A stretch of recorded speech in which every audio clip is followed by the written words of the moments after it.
Thank you for joining us for this remote presentation of the 2020 Little League Regional Roundtable agenda items. While we review the item synopsis, I would encourage you to download the full item list from littleleague.org. Item 1, Regulation 1G. What we found is that people have had problems understanding Regulation 1G with regards to participating in other programs. So with the help of our advisory committee and our operations committee of the board and others in the operations area, what we've decided and come up with for a roundtable item is really, I'll give you the synopsis here, an item that allows a local league to administer and promote non-Little League programs while prohibiting the local league from using Little League funds to ensure or financially support any non-Little League program, event, or game. So under Regulation 1G is the four items to kind of bring your attention to is any funds raised in the name of Little League must only be used for Little League activity. Number two, any purchases for non-Little League programming or for individuals participating in a non-Little League program shall not use Little League funds, and such participation may not represent the local league. Number four, participation in a non-Little League program is not insured or covered under Little League group insurance program. So that's very important to understand. So when you're considering any amendments, please keep that in mind. And that is item 1.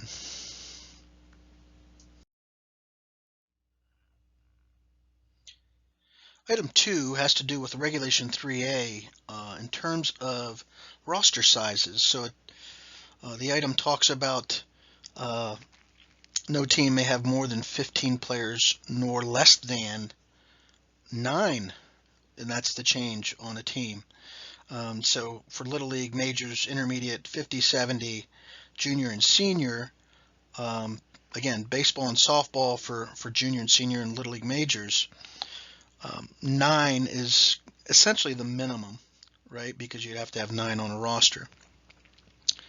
So really the synopsis is that it reduces the number of players mandated on a regular season roster. Some amendments that have come in have suggested reducing the number to 10 in previous roundtables that we've held throughout the country. So that is item 2.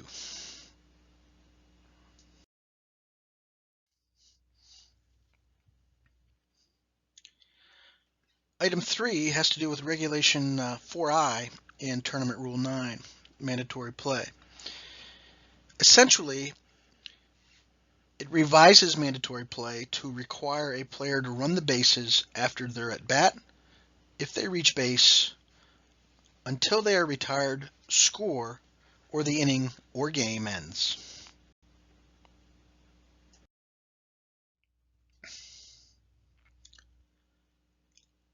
Item 4 has to do with selection of players, Regulation 5.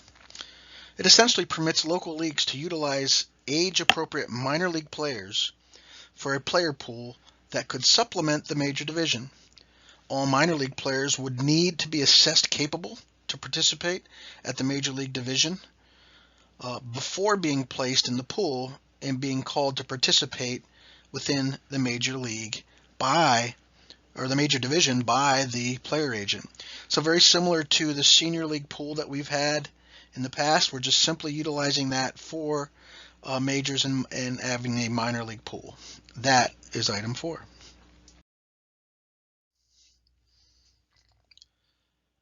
Item 5 deals with a number of regulations and rules, essentially talking about time limit.